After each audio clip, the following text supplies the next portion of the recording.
J'entends rien, je vois rien. On est parti, c'est commencé. Bonjour. Bienvenue à cette dernière table ronde de la journée pour la journée des professionnels au Salon du livre de Montréal.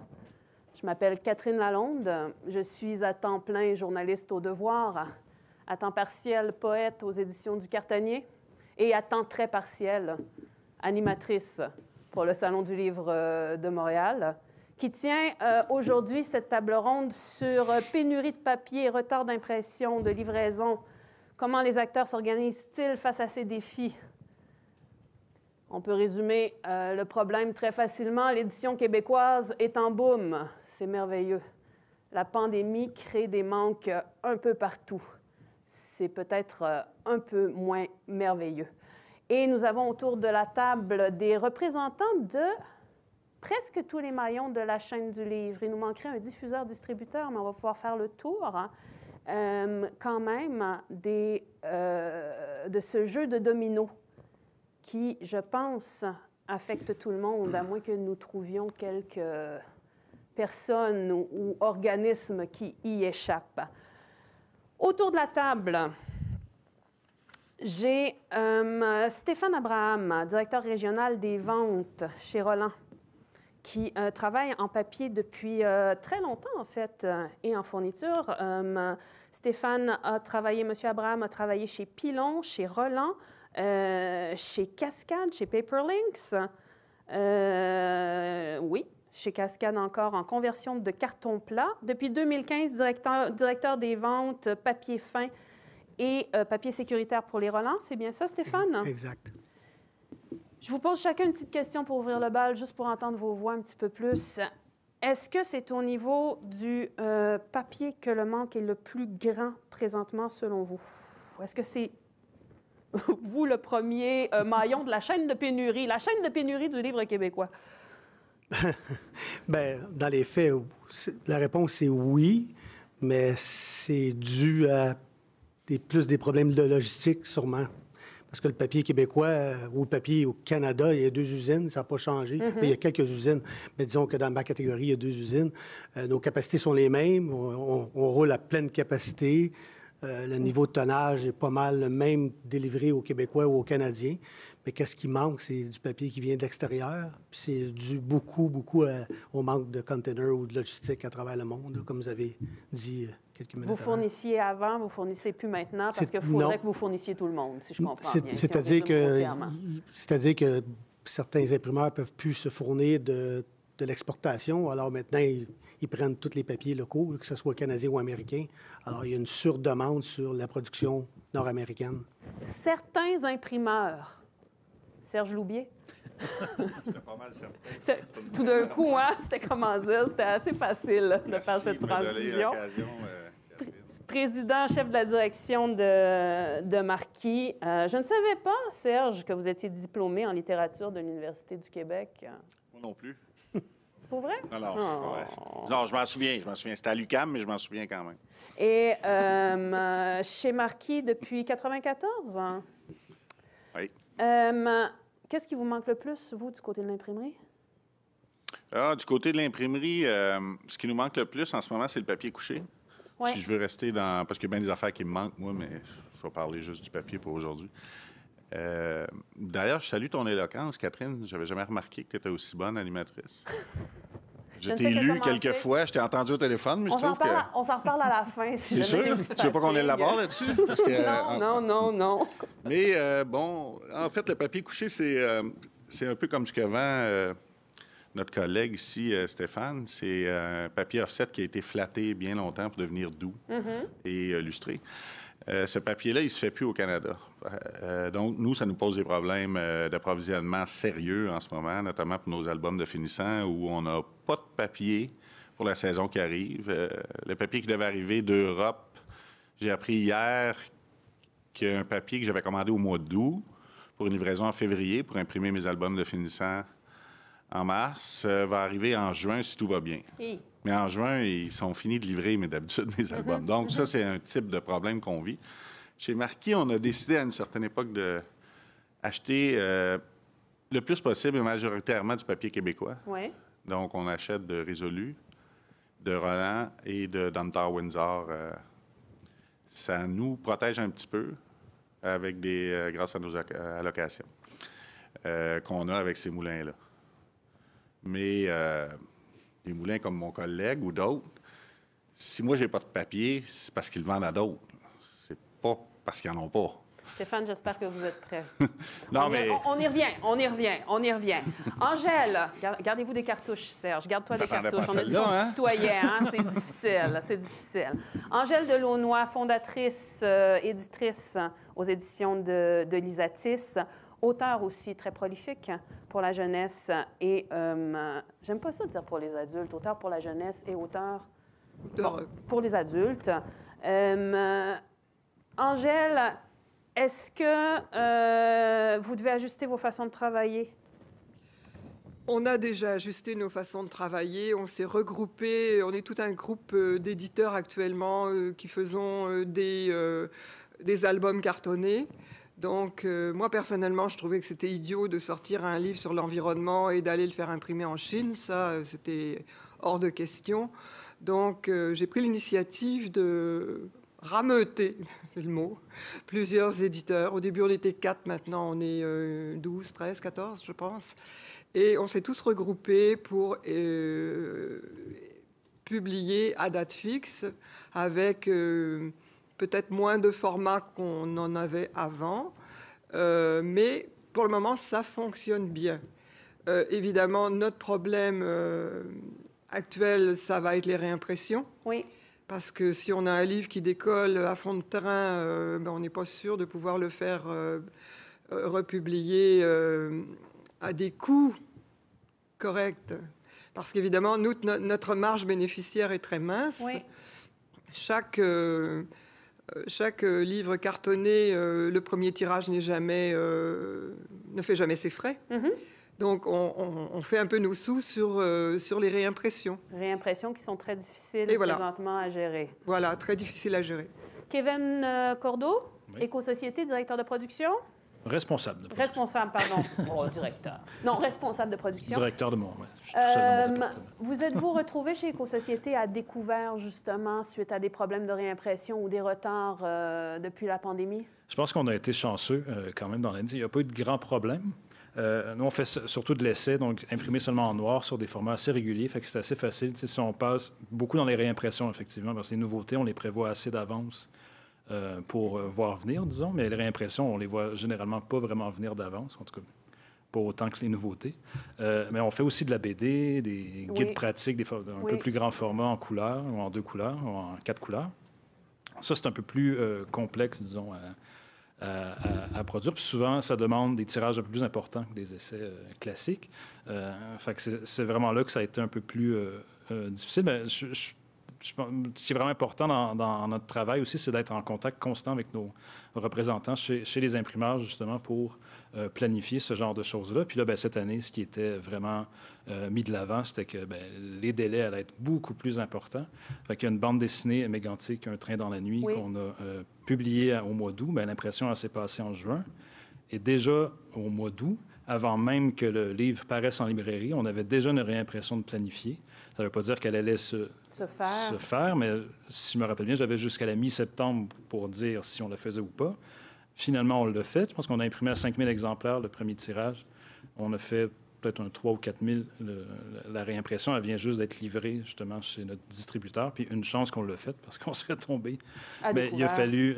puis je pense que c'est vraiment le mot-clé de notre situation comme éditeur, c'est la prise de risque, elle devient plus importante. On prend toujours des risques. Si on n'aime pas les risques, on ne va pas en édition, ça c'est sûr et certain.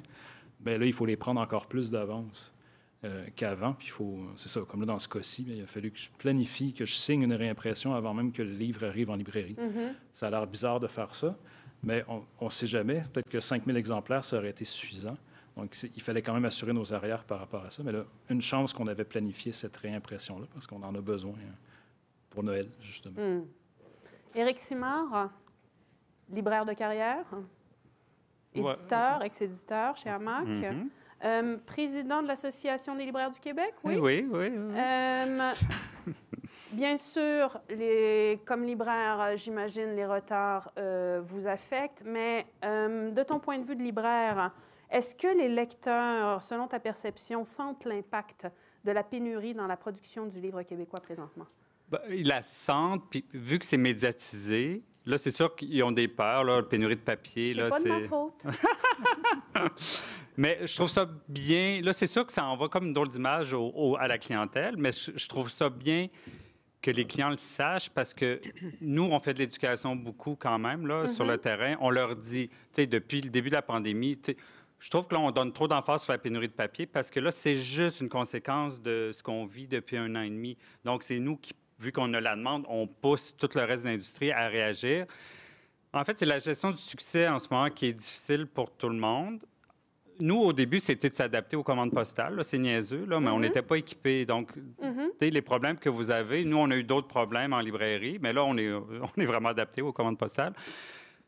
Ça nous affecte, oui, mais en même temps, moi, si j'ai pas un livre, je vais vendre d'autres livres. Je n'ai pas de pénurie de papier. Ma librairie est pleine. Les librairies sont pleines en ce moment. Donc, c'est sûr qu'il y a des ventes qui se perdent, mais moi, je vais vendre d'autres choses. Moi, c'est ma philosophie, vraiment, pour m'enlever un stress. C'est sûr que s'ils veulent, je sais pas...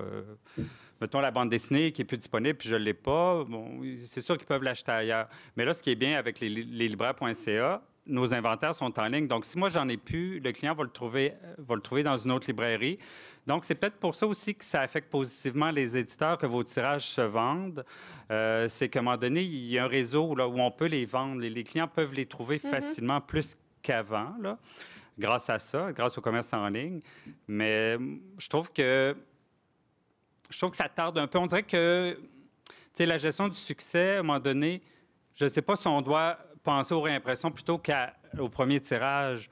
C'est sûr que c'est un éditeur qui est habitué de faire 700 dans un premier tirage, puis il y a une augmentation de 30 dans les ventes. C'est sûr que c'est peut-être pas le livre, là, ce livre spécifique, mais il faut les augmenter.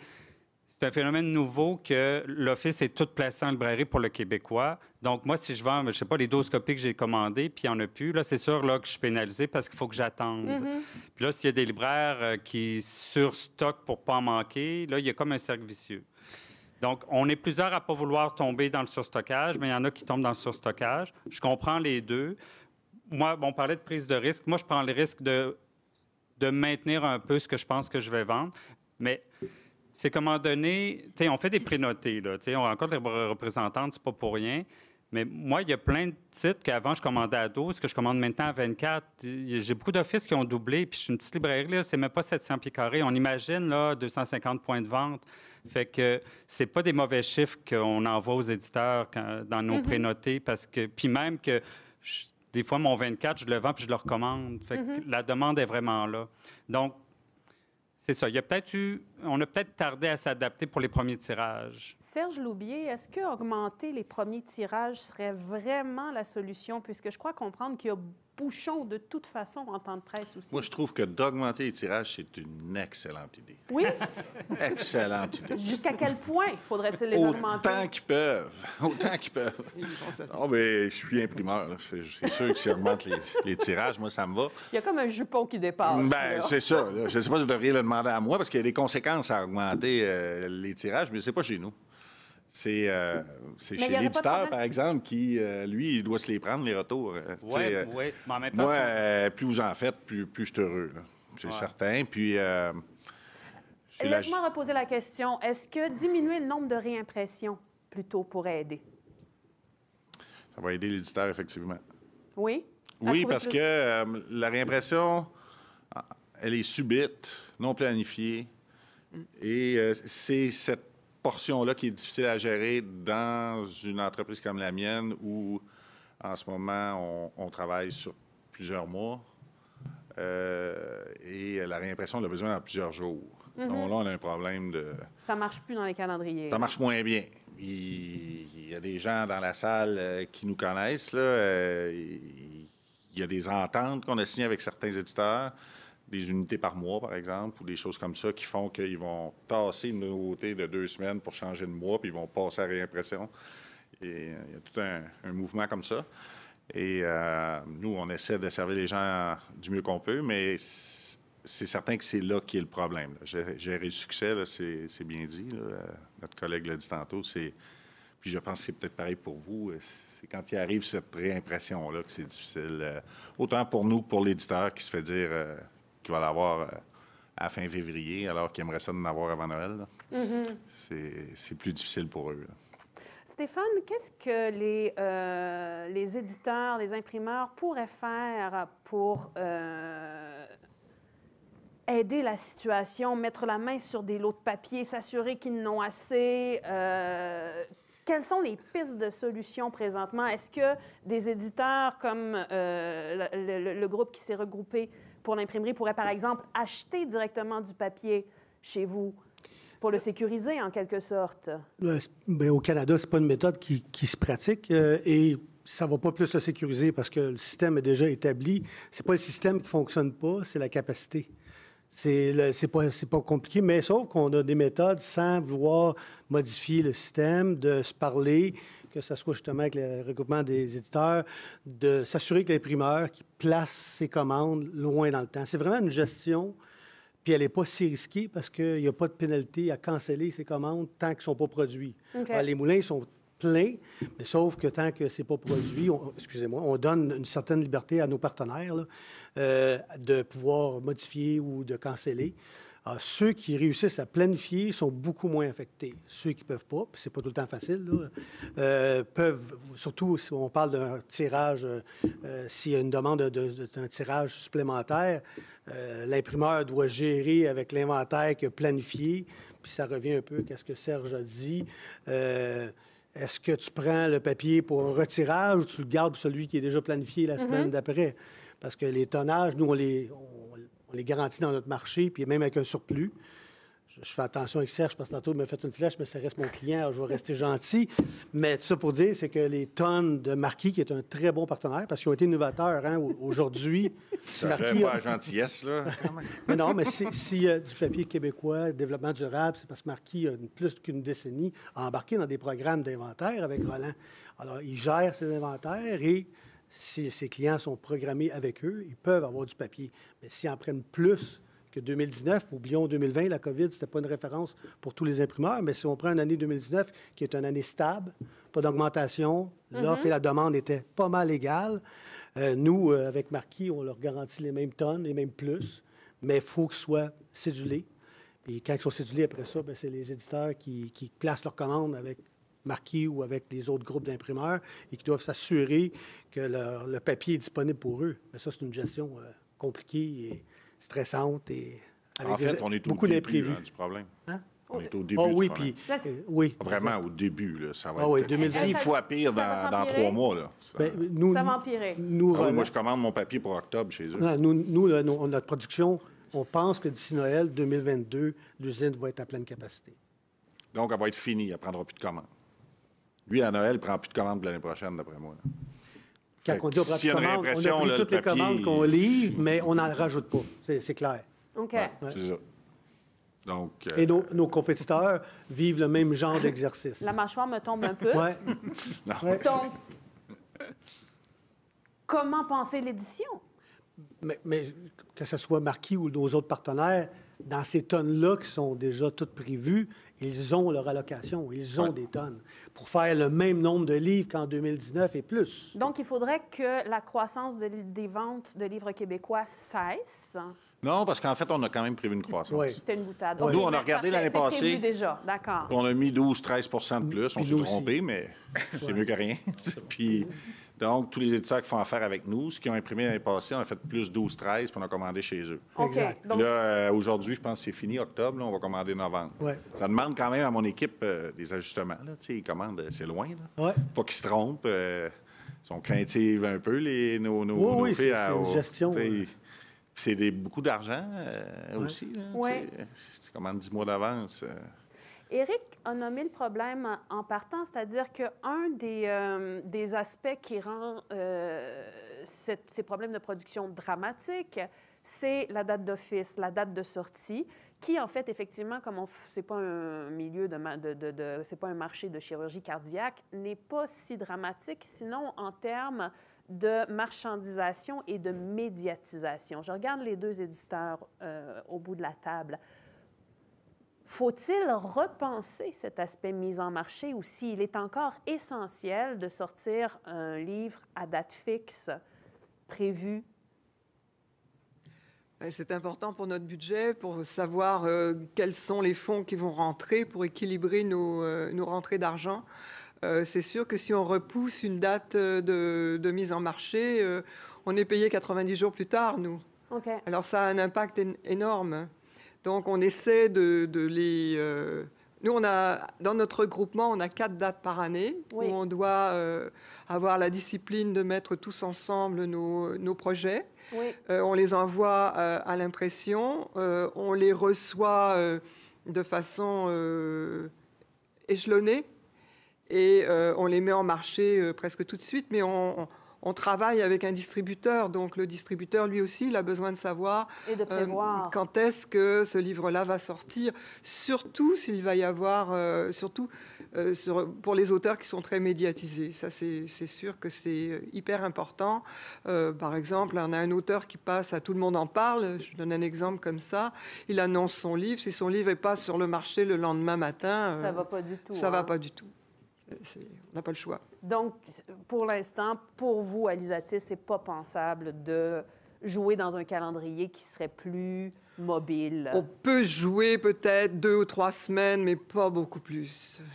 On n'a pas le choix. Autour de ça. Ouais. Chez Éco-Société et en librairie, est-ce que cette date d'arrivée est vraiment importante ou si elle est un peu factice? Éric, Non. tu répondais non. C'est moi qui fais les achats, là. Puis quand on fait les achats, on ne retient pas les dates de sortie. On sait qu'il va arriver à un moment donné. Sauf justement, si c'est médiatisé, là, c'est sûr que si là, les gens s'attendent à ce qui arrive. S'il y a un retard, ça, c'est vraiment dommage pour tout le monde, là, à commencer par l'auteur et l'éditeur. Mais moi, je retiens pas, là, je me fais pas un calendrier, là, tel livre sort, telle date, telle date. Ça devient très, très flou pour les libraires, là, la date de sortie, là. Mais notre distributeur nous le demande.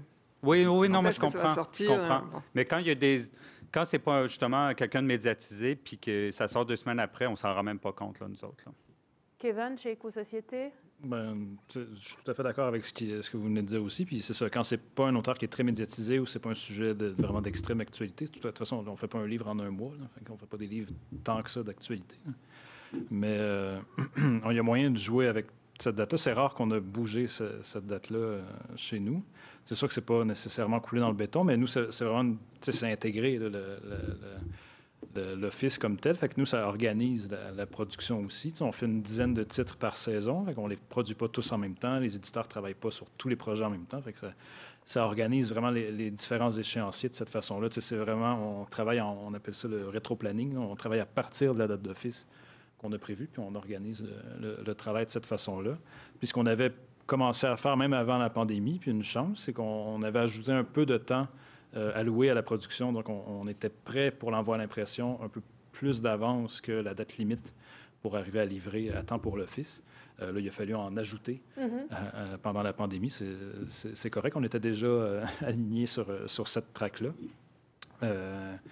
Puis en plus, on a pu prendre un peu d'avance au début de la pandémie, comme tout a été grosso modo arrêté. Puis on est arrivé dans l'été, mais ça nous a permis de prendre un peu d'avance sur la production. Puis on a gardé grosso modo cette avance-là. Si on parlait de 3 semaines avant, entre l'envoi à l'impression et l'office, mais en ce moment, on est plus à 5 semaines. Mais est-ce que ça a forcé chez nous? On l'a pris en amont. On produit un peu plus d'avance finalement. Ce qui fait que ça fonctionne bien. Mais s'il y a un retard, qu'on a besoin de déplacer l'office, mais là, il faut juste s'assurer, pour nous en tout cas, que ça ne va pas nous forcer à sortir 2 livres en même temps, ou en tout cas au moins. De toute façon, on ne sort jamais 2 livres qui risquent de se cannibaliser proche dans la saison. Mais 2 ça livres pourrait sur, être un enjeu. grosso modo, le même sujet, on va les distancier un peu plus que ça de toute façon. Donc ça, techniquement, ça n'arriverait pas. Mais idéalement, c'est ça, on essaie de répartir dans la saison là, nos parutions. Là. Est-ce que les auteurs sentent ce qui se passe ou ils restent à l'abri présentement de... Ils ne sont pas trop imprimés. Non, je pense pas. Ben, évidemment, maintenant que c'est très médiatisé dans les journaux, on va se faire poser des questions. Mais jusqu'à présent, non. Donc, c'est vraiment au niveau de l'industrie que ça se joue. Oui, tout à fait. Ces pénuries, on en a discuté aussi auparavant, risquent d'entraîner une hausse des prix un peu partout dans la chaîne. Est-ce que cela a un impact? Et sur qui? Je regarde tout le monde. Qui prend la balle au bon dans ça? Est-ce que les éditeurs devront assumer pendant un moment? Est-ce que les lecteurs sont prêts à payer quelques dollars de plus? Est-ce qu'on parle de quelques dollars de plus, messieurs, au début de la chaîne, ou si on parle de quelques dollars de plus? Les messieurs, au début de la chaîne. En fait, ça part de là. Lui, il monte les prix. Après, il m'écrit. Mais Pauline, je pense qu'il va falloir les séparer bientôt, là. Non, mais je ne suis pas le meilleur pour vous dire comment ça se reflète sur le prix de vente. Parce que si vous, les éditeurs qui avez les multiples et tout ça, là, je sais qu'un livre chez nous, ça vaut 2 piastres, puis ça se vend à 29. Là. Fait qu'entre les deux, là, il y a d'autres choses qui arrivent. Là. Puis, le papier, dans une entreprise comme Marquis, c'est peut-être 43 Sur chaque dollar qu'on vend à un éditeur, à peu près 43 de papier. Donc, c'est un facteur assez important. Je pense que cette année, on a envoyé 10 lettres d'augmentation. Ah! Dans les derniers 15 ans, j'en ai envoyé 10. Fait que j'ai envoyé plus cette année que dans les derniers 15 ans. C'est quand même important. Je suis certain que ça va mettre une pression sur le prix de vente pour les éditeurs. Puis s'ils ne bougent pas, ils vont juste faire moins de profit. Parce que je vois d'autres augmentations s'en venir.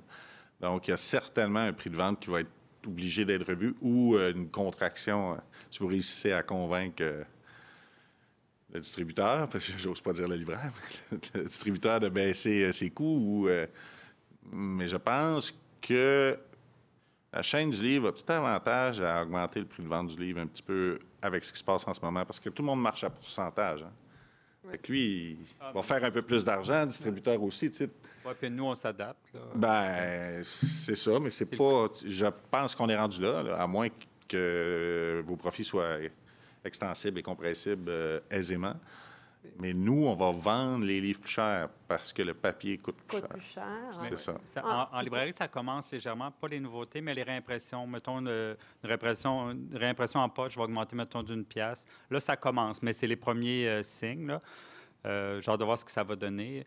Pour l'instant, de toute manière, comme dans le livre européen, il y a constamment des augmentations dans les livres, entre autres les livres de poche. Là. Moi, quand je réceptionne, je le vois. Là, c'est moi qui change le prix. Mais la clientèle ne s'en rend pas trop compte. C'est pour ça, des fois, on parlait d'imprimer en Chine. Est-ce que vraiment le client s'attend à payer 17,95 pour un album cartonné, alors qu'il y a plein d'albums à 20, 22 $ puis ils les achètent quand même? Des fois, c'est comme une fausse conception. Mais comme éditeur, on se le fait dire, par exemple. Vos livres sont chers. Qui vous dit ça, Angèle? Oh, les gens qu'on rencontre, les bibliothécaires. Pourtant, par rapport au prix des albums qui viennent d'Europe et qui arrivent ici, on n'est pas cher. Je trouve qu'on est très compétitif. Ouais. Mais bon, il y a des gens qui sont toujours... C'est sûr que notre plus grosse dépense, c'est l'impression et sous-jacent le papier. C'est évident. C'est évident. Kevin, pouvez-vous envisager d'augmenter vos prix chez Éco-Société, une maison d'édition où le social et le politique sont très liés? Rigole-t-il? C'est bien présenté. Mais oui, il y a une légère majoration, en fait. Puis l'idée, c'est de rester cohérent aussi, puis de ne pas toujours être en train d'augmenter du moment qu'on a des seuils de rentabilité qui sont moins bons que l'année d'avant. On ne peut pas augmenter à chaque année nécessairement non plus, mais on avait... Genre 10 fois dans la même année, ça ne serait pas possible, ça serait un peu gênant, même en temps de pandémie. Mais je pense qu'on avait une pratique sur les prix où on restait très, très... Puis il faut dire que pour nous, en tout cas, on s'est quand même bien développé dans les dernières années. Fait que c'est comme si on ne l'avait pas tellement vu. Je fais attention à ce que je dis aussi. Mais c'est pas parce qu'on n'a pas vu cette augmentation-là, mais ça fonctionnait quand même avec des prix qui dataient peut-être de 2010, 2011. Fait qu'on adapte. Bien, on n'augmente pas les prix sans regarder ce qui se passe autour non plus. On s'assure qu'ils correspondent aussi au prix du marché. Là. Les livres du même genre qui se vendent aussi, qui sont édités par des collègues. Puis en faisant on apprécie que nos livres ne soient pas trop chers non plus. C'est sûr que c'est facile parce qu'on fait essentiellement 80 de l'essai imprimé en noir seulement. Fait que c'est pas des gros coûts, mais il faut quand même, en tout cas, faut quand même demander un prix public qui correspond à ce que le livre vaut d'une certaine façon, mais ça force pas des augmentations de prix immenses. En tout cas, dans les dernières années, on a essayé d'adapter ça pour que ça soit léger, justement, pour que ça devienne... Donc, tout à coup, on se réveille et là, merde, on est en retard de 8 sur le marché. Puis là, des livres qui se vendaient 20, se vendent 28 l'année d'après. C'est une grosse marche. On fait attention à ça, mais c'est sûr que ça reste un défi. Là. On ne veut pas demander trop non plus. Excuse-moi, il y a des espèces de plafonds psychologiques. Ouais, par exemple, c'est pour un album jeunesse, dépasser 20 $, oh là, C'est difficile. c'est difficile, oui. Y en a-tu d'autres comme ça, des plafonds psychologiques? Plusieurs. Allez-y donc. Dans quel sens tu veux dire? Est-ce qu'il y en a d'autres que vous pourriez nommer vraiment clairement aussi? Pour différents types de livres? Ouais. Ben, la poésie, au-dessus de 20 ça comme... La C'est en poésie, l'album mettons, jeunesse. un recueil de poésie à 22 pour 48 pages. Ça, les clients peuvent trouver ça cher. OK. Un album cartonné à 19 Les albums européens là, qui arrivent ici, c'est 22-25 là. À un moment donné, on peut expliquer aux gens que quand les albums européens, c'est plus cher aussi. Il y a toujours moyen j'appelle ça éduquer un peu le monde, là. Puis aussi les essais, parce que nous, en librairie, on n'a pas juste québécois, on a les essais qui viennent de France, là, des plaquettes de 200 pages à 40 là, c'est pas mal, 30, 35, 40. C'est ça les prix souvent. Donc, quand on compare au Québec, là, c'est pas cher les livres au Québec, là. Et je pense que c'est pour ça que l'édition québécoise va bien. Parce que un client n'est pas prêt nécessairement à payer une plaquette 40 pour un essai chez Gallimard, par exemple. Là, donc, ça joue en faveur du livre québécois. Tu penses que le prix est quand même relié au succès? Le bas prix ou le prix raisonnable, la juste valeur Non, marchande. pas au succès, mais à un moment donné, on peut comparer avec ce qui vient de France, puis on se rend compte qu'il y a vraiment un écart. Là. Qui est assez grand. Oui, tu sais, un client n'est pas prêt à payer une plaquette de 37 là. Tu parles de poésie. Dans ces nouvelles réalités, est-ce que les genres à petit tirage, poésie, théâtre, essais très spécifiques, pourraient finir par pâtir en quelque sorte de la situation? Est-ce qu'il y a encore de la place pour imprimer des livres à 200 exemplaires? Ça fait longtemps que non, mais mettons 500, 700? À titre d'imprimeur, oui, il y a de la place. C'est peut-être ce qu'il y a de plus facile à faire en ce moment, d'ailleurs. Ah oui? Oui.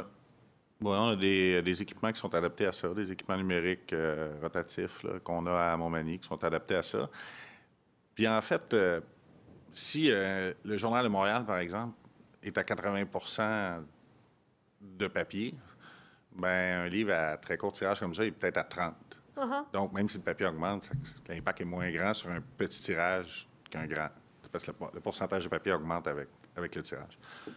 Donc, oui, il y a beaucoup de place. En fait, en ce moment, on fait des tirages assez élevés sur des presses qui sont destinées à faire des petits tirages parce qu'il y a des réimpressions qu'on doit faire sur des équipements qui ne sont pas adaptés à ça, mais pour servir le marché, on les utilise. Il n'y a pas de problème à imprimer des courts tirages. Des associations comme celle que vous avez faites, des associations collaboratives pour sauver des sous, imprimer au Québec, il y a dans cet exemple-là quand même plusieurs axes. Est-ce qu'il y en a d'autres qu'on peut imaginer, d'autres collaborations qui pourraient aider à faciliter en quelque sorte la production? Oh, les sourcils de Serge Louvier viennent de se lever. Angèle, est-ce qu'il y en a auxquels vous pensez? Bien, moi, je pense que l'étape logique qui suit notre regroupement, ce serait que les éditeurs eux-mêmes achètent le papier. Pourquoi est-ce que c'est pas possible? Vous disiez plutôt que le système n'est pas fait comme ça. Non, Qu'est-ce qui fait que c'est pas possible? Il y a des intermédiaires. Les Américains, absolument, les éditeurs achètent de marchand et le marchand le lit à l'imprimeur. OK. OK. Très rarement, un éditeur va acheter directement d'une usine de papier. Non, mais si on le faisait. Non, mais il y a une complexité. Si vous n'avez pas de... Acheter un camion de papier, puis vous en avez besoin de 5 de plus, 10 de plus, vous ne voulez pas. L'imprimeur a la capacité de le garder en inventaire, de l'utiliser, de le maximiser. Alors, en tout cas, très rarement, j'ai vu un éditeur acheter directement du papier, à moins que ce soit l'éditeur de Harry Potter qui va maintenir des presses pendant 4 semaines et nos machines à papier pendant 1 semaine. Mais logiquement, la logistique, il y a beaucoup d'autres choses aussi. Il y a les largeurs de rouleau selon le livre, il y a de la feuille pour certaines presses. Il y a une logistique alentour qui est plus grande que juste dire qu'on achète direct. Et souvent, les marges entre une usine de papier, un distributeur puis un imprimeur n'est pas si haute que ça selon le volume. C'est tout relié au volume. Si c'est beaucoup de volume, la marge est tout petite. Alors, est-ce qu'il y a un avantage majeur sur 43 Serge disait qu'il y avait plus ou moins 43 Alors, sur 43 000 versus 100 000 de facture, si vous sauvez 2, 3, 4 c'est pas ça qui change énormément le prix à l'unité. C'est vraiment pas... C'est une solution, mais c'est pas, je pense pas que c'est là que vous allez gagner. Un, vous n'aurez pas plus de papier. Et deux, dans les coûts, je ne vois pas un impact majeur. Il pourrait avoir plus de papier. Ça serait réservé en quelque sorte? Non, mais ça se fait en Europe. Ça se fait beaucoup. Ouais, on pourrait réserver des blocs de papier, des tonnages de papier en fonction. On est capable de faire une projection par rapport à ce qu'on on utilise actuellement. On serait sûrement capable de s'organiser ensemble. Évidemment, je n'ai pas élaboré. On discute, c'est ça. D'un point de vue gestion, peut-être, je peux comprendre, mais d'un point de vue, je sais pas. Au moins, on serait sûr que notre papier est là. Mais l'imprimeur on ne va pas être obligé d'avoir une pénurie quelque part, puis d'être obligé de publier nos livres 6 mois plus tard. Au moins, on serait sûr. Je ne pourrais pas être certaine qu'il va être là. Pourquoi? Parce que moi... Pas certain. Comme je vous l'ai dit, mon papier était supposé d'arriver en février. Ils m'ont dit qu'il arrivait en juin. Oui, mais ils me l'ont dit hier. Moi, on travaille du papier qui est fait ici. C'est ça. Le papier qui est fait ici, vous pourriez l'acheter d'avance. Comme aujourd'hui, si vous voulez acheter du papier, en fait, vous pouvez le faire. Vous pouvez acheter un camion chez Roland. Il va vous le livrer en novembre parce que c'est là qu'ils sont rendus. Et là, il faut le mettre à quelque part. C'est juste la logistique. Mais si vous mettez tout ensemble et qu'il y a quelqu'un qui peut gérer ça, moi, je pense que ça peut vous éviter des pénuries. Oui. Pas sûr que vous allez sauver beaucoup d'argent, mais vous allez être en contrôle de votre affaire. Nous, on a peut-être 2500 clients, là, comme si je mets un chiffre rond, mais des plus actifs, là, disons, avec un chiffre d'affaires notable, là, disons qu'il y en a 1000. Il y en a juste un qui me fournit du papier pour faire des manga, c'est Penguin Random House, qui m'a fourni ce papier-là parce que j'avais de la difficulté à l'avoir, puis lui, il l'a acheté d'un moulin aux États-Unis, mais tu sais, c'est quoi, c'est numéro 2 au monde? Ou... Il y a des moyens, là. Il y a les moyens de ses ambitions, il y a des entrepôts, Fait que c'est plus facile. Kevin? Ça se fait, c'est une bonne idée, mais c'est pas simple. C'est pas simple. Non, rien n'est simple. Kevin, est-ce que vous avez besoin de votre côté d'imaginer d'autres types de solutions ou si présentement, juste penser le calendrier de production puis y aller plus en amont suffit? Non, mais c'est de garder le lien avec les imprimeurs. Puis il y a des papiers qu'on utilise qui ne sont pas très utilisés. Je pense au Roland Pack naturel. Il y a une teinte naturelle. On n'est pas nombreux à l'utiliser, mais chez l'imprimeur, on l'utilise. Moi-même, je ne l'utilise pas souvent, là, mais c'est assez embêtant si on prévoit tout à coup une BD avec une belle couleur de papier naturel. Oups, c'est un petit peu difficile parce que moi, je ne couvrirais pas le tonnage nécessaire pour partir une production chez Roland avec un tirage de cette BD-là. Mais non, pour être plus efficace, puis justement, c'est d'éviter de manquer de papier. Tout ce qui est spécialité ou ce qui est moins volume, c'est certain qu'en ce moment, c'est compliqué que ce soit avec nous, avec tout le monde. Fait que ça, c'est sûr que j'y pense. Il faut y penser encore plus d'avance. Puis voir, moi, ça ne me gêne pas de voir avec l'imprimeur. Je n'ai pas envie de transiger avec des courtiers de papier, des marchands de papier nécessairement. Mais de voir avec l'imprimeur, bien, on prévoit imprimer ça l'an prochain, dans 18 mois, cette BD-là. J'ai envie de travailler sur ce papier-là. Est-ce que tu as d'autres éditeurs qui vont avoir besoin du papier à peu près en même temps? Parce que tu vas être capable de sécuriser une commande de ce papier-là, parce que, spécifiquement pour ça. T'sais. Sans le couper, c'est parce que la question, elle est à plusieurs volets. Si c'est pour sauver de l'argent, c'est une autre question, mais si c'est pour se sécuriser d'une pénurie, je pense qu'il y a une façon de faire entre les éditeurs, l'imprimeur et le moulin, parce qu'on est mais sauf que ça revient, il faut se prévoir des mois et des mois à l'avance. Alors, si vous achetez direct, ça peut être le même défi, parce que c'est pas parce que vous achetez direct que le moulin, comme disait Serge, si vous achetez direct chez nous en ce moment, on est en novembre. C'est sûr, si on se parle il y a 6 mois, ça serait pas en novembre, mais il faut quand même se commettre. Oui. Et pour sauver de l'argent, se commettre, c'est peut-être pas la même méthode d'acheter direct parce que ça prend un entrepôt. Là, je pense que c'est une question pas mal plus complexe. Tout le monde aimerait acheter direct, mais c'est toujours la même chose. On n'achète pas nos véhicules directs de Ford ou peu importe le manufacturier, c'est à peu près le même genre de défi si on veut changer la façon de se trouver des produits. Mais la pénurie, moi, je pense pas qu'elle est reliée à acheter direct. Ça, c'est plus une planification à long terme. Ce qui est plus difficile pour le monde de l'édition. Versus, si c'est récurrent, chaque année, on fait le même livre, alors on place les commandes, puis on n'en manquera pas de papier. C'est quand il n'est pas planifié en ce moment qui est vraiment le défi. Moi, c'est pas tant, excuse-moi, de sauver des coûts, justement, que de m'assurer que je vais être capable d'avoir ce papier-là dans le bon format et dans le bon grammage. Je ne vais pas imaginer avoir voyons, que ça coûte moins cher, en fait. Le mot m'échappe. Est-ce qu'il y a un danger pour la spécificité du livre ou pour le livre plus beau présentement, justement? Est-ce qu'on risque de se tourner vers ce qui est le plus accessible ou disponible plutôt que de chercher à faire un produit, un objet un petit peu spécifique qui va forcément complexifier la production? Kevin fait des grands signes que oui. Oui. Bien, j'imagine que c'est difficile. Moi, j'ai ma collection régulière, on a un carton un peu plus fin qui a une teinte ivoirée particulière, mais ça, c'est impossible à avoir ici. C'est un carton qui est américain chez Mohawk. C'est pas très loin. C'est de l'autre côté de la frontière, mais c'est dans l'État de New York. Mais eux-mêmes sont en train de diminuer leur production, en train d'enlever des gammes de papier. Risque-t-il d'y avoir une uniformisation de l'objet livre? Oui? Bien, il y a ce risque-là, je pense que oui. Mais quand on fait de l'album en couleur, par exemple, la qualité de tel ou tel papier peut vraiment changer beaucoup le visuel du livre. Ça, c'est évident.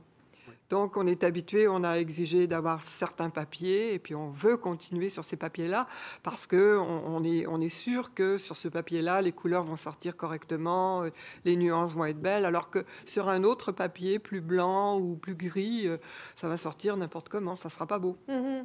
Alors, c'est sûr, si on tient absolument à la qualité de notre production, il faut qu'on soit... Puis alors, régler les ordinateurs des graphistes par rapport aux ordinateurs des imprimeurs, c'est tout un défi, ça aussi.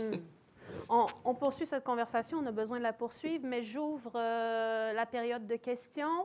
S'il y a des éditeurs peut-être qui font imprimer à l'étranger ou à l'extérieur qui veulent nous partager, des diffuseurs-distributeurs aussi qui veulent venir poser des questions ou enrichir cette table ronde, on vous invite. Ils ne sont pas là, les diffuseurs-distributeurs. Est-ce que, on sait qu'il y a des pénuries de main-d'œuvre, est-ce que ça influe? Non, ben moi, j'ai même coupé volontairement du personnel, là. Donc, ça influe pas. Non, mais je suis étonné de ne pas avoir entendu de la part des éditeurs pénurie de papier, mais est-ce qu'on pourrait publier mieux et moins? Est-ce que vous y pensez? Parce qu'on est inondé de nouveautés. Là, comme là, on n'est plus capable en ce moment. Il y a trop... On n'a pas la capacité en librairie d'absorber toutes les nouveautés à chaque saison. Et ce qui est intéressant, c'est que depuis le début de la pandémie, vous avez publié moins, mais les ventes ont augmenté. Cette question est essentielle. Elle est difficile. On la met donc dans une petite bulle. En attendant, pouvez-vous vous présenter, Masque Oui, bonjour. Libraire?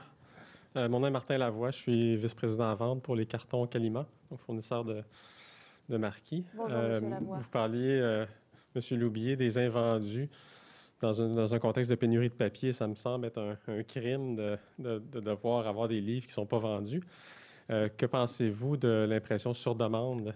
Est-ce que c'est un phénomène qui, à cause de la tendance actuelle, pourrait prendre de l'ampleur? Qui répond? Un imprimeur. Écoutez, ça me fait plaisir de répondre. Bonne discours dépasse, Serge. Un regard inquisiteur comme ça, je vais répondre. Oui, c'est ça ma réponse. Oui. Ça va effectivement amener plus d'impression de demande. J'en suis pas mal persuadé parce que vous allez devoir refaire certains tirages plus rapidement parce qu'il y a des bonnes ventes en ce moment, puis les tirages de départ ont été parfois décidés il y a longtemps. Donc, c'est comme s'il se créait, c'est comme si votre livre... Moi, j'ai des éditeurs en ce moment, le livre, il n'est pas sorti. Là. Puis, ils sont comme en rupture à cause des BO. La façon, c'est l'impression à demande. Les presses des grands tirages sont pleines. Et que oui, ça va générer plus d'impression à demande. Puis quand ça fait ça, l'impression à demande, ben c'est pas le même type d'équipement. Puis ça veut pas dire que le papier que vous aviez choisi, qu'il fonctionne bien en offset va fonctionner bien en numérique. Fait qu'il faut le repenser. Il faut le repenser, surtout même en POD, à l'impression à l'unité. Ben là, il reste... D'habitude, on a 2-3 choix de papier max, tandis qu'ailleurs, on en a 12. Fait que cette uniformisation-là du produit dont vous parlez, je l'aime pas parce que j'aime le livre et j'aime le livre différent. Mais Il y a peut-être si vous voulez un papier crème, ça s'imprime du crème sur du blanc. On peut imiter, il faut juste se parler plus puis arriver avec des solutions qui vont un peu contourner la problématique. Mais oui, Ça à votre pourrait question, être je dirais plus. que oui, il y a plus d'impression en demande qui va être générée par la situation. Côté jardin. Alors, je suis Benoît Prieur, je suis directeur général de l'ADEL. Monsieur Prieur. Oui, je suis là. Bonjour, Catherine. Bonjour. On n'avait pas saisi à quel point on était désiré. Donc, Alors, je suis là. Viens t'asseoir. Non. Écoute, je vais rester debout. J'avais quand même fait un commentaire. On a pensé que c'était surtout une table ronde sur les coûts de production, sur la fabrication des livres. Mais aussi, c'est sur l'économie du livre, si on regarde un peu ce qui a été dit jusqu'à maintenant. Et puis, en cette matière-là, si on faisait le palmarès des problèmes qu'on a chez les distributeurs, si j'entends bien ce que me disent les distributeurs, le premier élément, c'est la pénurie de main-d'œuvre ou la rareté de main-d'œuvre. On ne sait pas, peut-être pas tant que ça dans d'autres secteurs, mais il y a beaucoup d'employés qui travaillent dans des entrepôts dans le secteur de la distribution. En fait, c'est le corps de métier le plus important. Et puis, trouver des employés aujourd'hui pour travailler dans des entrepôts, c'est très difficile. C'est plus coûteux aussi. Donc, il manque des employés. Il faut trouver des manières de les remplacer. Et toutes les solutions qu'on utilise pour les remplacer sont toujours plus coûteuses. Augmenter le salaire des employés, faire affaire avec des agences, même dans certains cas, utiliser des employés de bureau pour descendre dans l'entrepôt pour sortir des livres. Donc, c'est des solutions que les gens utilisent aujourd'hui en plein rush. Là. Donc, ça, c'est vraiment un problème qui aura aussi des impacts sur, peut-être, sur le prix des livres aussi. Éventuellement. Éventuellement. Tout comme l'autre problème, c'est les problèmes de transport. À l'importation, bien sûr, mais aussi localement. Et puis le transport entre les distributeurs et les libraires, par exemple, qui est un produit qui augmente en termes de tarifs. Donc ça, c'est vraiment des enjeux qui, ultimement, recoupent, c'est pas les mêmes, mais qui recoupent les problèmes des éditeurs ou des commerçants. De la production elle-même. De la production, tout à fait. Donc, et puis, donc voilà. Et puis, peut-être pour ouvrir un sujet de discussion parmi les gens qui sont ici, on se disait tout à l'heure, peut-être que la solution, c'est le livre numérique. J'ose à peine l'évoquer. Mais c'est peut-être là un produit qui coûte moins cher à produire et qui est plus facilement disponible. C'est pas notre souhait, là. On a deux grosses questions. Est-ce que ça aura véritablement un impact sur notre production puis sur notre économie, l'économie du livre? Là? On a deux grosses questions. Publier moins, publier mieux, publier en numérique. Publier moins, publier mieux? Qu'est-ce que ça veut dire? On a eu peur du numérique il y a une dizaine d'années. Je pense on a imaginé que le livre papier n'existerait plus, mais c'est pas arrivé. Puis nous, ça augmente pas. Là. La part du numérique n'a pas bougé. Là. C'est là, c'est important que ça soit là, c'est correct, mais... C'est pas ça qui va régler. Non. Puis il y a d'autres questions associées. Publier moins de titres? Ça, oui, est-ce envisageable? Mais Comment les choisir? On n'en publie déjà pas beaucoup. La plupart d'entre nous sommes des petites maisons. Donc, si on publie 10-15 titres par année, on les chouchoute, on les travaille beaucoup, on les trouve tous nécessaires. Hein. C'est bien difficile, publier moins, publier mieux. Nous, on est sûr que nos livres, ils sont tous top. Essentiel. Et on les propose tous en format numérique aussi. Hein. Et on est en train de penser aussi aux livres audio. Donc, on est à l'aube de quelque chose de nouveau. Moi, je me souviens, pas si longtemps que ça, en juin dernier, être allé dans une école où, dans la classe, il n'y avait pas un seul livre papier, mais tous les enfants avaient leur tablette. Donc, ça va être de plus en plus fréquent avec des projets comme Biblius, par exemple. Oui. Je trouve que c'est dommage parce que l'objet livre comme tel est important. Oui. Et ils sont tous confrontés au même format, au même... Donc, mais reste qu'à Mais c'est toujours la réponse qu'on me donne, Angèle. Chaque éditeur, c'est pas eux qui en publient trop, mais un titre ou deux de moins, je pense pas que ça ferait une différence. Dans le global, dans vos ventes non plus. Moi, je pense qu'on est rendu là. Il y a vraiment une grosse production. Il y a eu ce choix très radical aussi qui a été fait par un éditeur américain de comics qui ne fait désormais plus qu'un seul tirage. Je sais qu'en France, Série Noire, il y avait à un moment donné coupé de beaucoup puis il faisait un meilleur chiffre d'affaires. J'avais eu une rencontre avec le directeur. En tout cas, il faut que vous vous rendiez compte, tu sais, la production est vraiment énorme. Là. Vraiment beaucoup, beaucoup, beaucoup. Ça engendre la pénurie de papier. C'est vrai. Non, mais moi, je veux que les éditeurs se posent la question. Moi, quand j'étais éditeur, je me la posais. Je développais une collection littéraire, puis ça allait bien, mais je me disais, c'est peut-être les miens qui sont de trop. Je pense qu'il faut commencer à penser ça, parce qu'on me répond toujours, moi, ceux que je publie sont nécessaires, puis j'en publie pas trop, mais je pense collectivement, il faut quand même se poser la question. Est-ce qu'on a besoin d'autant de titres par saison? Je comprends, l'édition québécoise va bien, on est dans des très bonnes années. Je comprends aussi l'idée de publier beaucoup, mais il y a quand même... Moi, je veux juste lancer la piste de réflexion. De toute manière, vous n'avez pas le choix d'en être là avec cette pénurie de papier. C'est une question qu'il faut se poser. Puis, on parlait des médias, mais ils ne couvrent pas grand livre, les médias. Là. Moi, les clients sont tournés vers la France, ceux qui veulent vraiment avoir de l'alimentation littéraire. Là. Et au Québec, il n'y a pas de médias, donc il y a beaucoup de livres c'est dommage, qui sont souvent très bons, mais qui passent à la trappe. Donc, je pense que ça fait partie du problème, ça. J'appelle aux questions Zoom. Si on a des auditeurs, on va être prêt à les prendre. Qui êtes-vous? Gilles Herman, édition du Septentrion. Bonjour, Monsieur Herman. Alors, Bonjour, Gilles.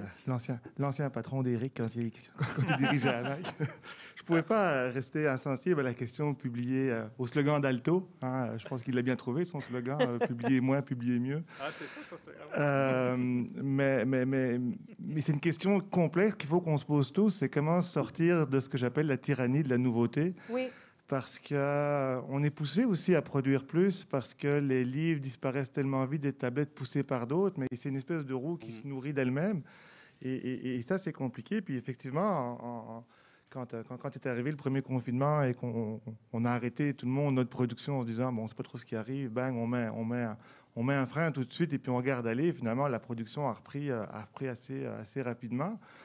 Mais c'est une question qu'il faut se poser, qu'on ne se pose pas assez. Nous autres, on vient de décider, on a fait la semaine passée notre rencontre de production finale, puis on a décidé de retirer 3 livres de notre production. Sur 15, on est passé à 12, puis là, c'est 3 auteurs à contacter, à qui il va falloir dire ton livre, finalement, il va sauter d'une saison.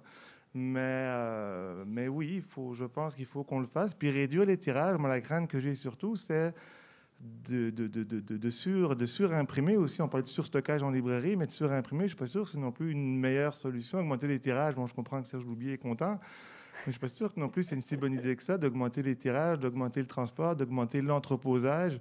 On a une réflexion à avoir aussi sur le développement durable et l'environnement. Est-ce qu'on veut entreposer tant que ça? L'année passée, dans une rencontre interprofessionnelle de la LQ, on nous disait que c'était l'entreposage qui avait le coût carbone le plus élevé dans la chaîne du livre et non pas le transport, ni l'impression, ni quoi que ce soit.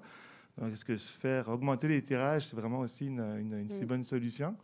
Nous autres, on a toujours fait plutôt des courts tirages et misé sur les réimpressions rapides, voire même l'impression à la demande. Il y a encore beaucoup de choses quand même en suspens là-dedans. Merci, Gilles. Mais on fait quoi pour quand l'Office sort, puis ils sont tous placés, puis on ne peut pas réassortir? Il y a là le problème en ce moment. Je ne parle pas de surimprimer, mais il y a quand même là un ajustement. Parce que moi, je pensais que ça retomberait en librairie là, à partir du moment que les théâtres, les restos, puis que la vie reprenne. Mais là, c'est presque autant que 2020. Là. C'est bien parti pour être presque autant que 2020. 2019, c'est rendu qu'on oublie ça en librairie. Là, on ne peut même plus comparer à 2019. Parce que tout le monde nous disait 2020 compte pas pour 2021, mais on est proche de 2020. Là. Mais ça, c'est à ta librairie ou comme président de la LQ, tu le vois de manière générale? Oui, de manière générale. Là. J'ai peut-être un commentaire. On parle de pénurie, puis je ne vais pas la nier. Là. Il y en a une, surtout dans le coucher, qui n'est pas notre catégorie, mais on vend beaucoup plus. Hein? On focus sur pénurie, mais il se vend du livre. Marquis va avoir des années records en production. Nous, on a des années records en production.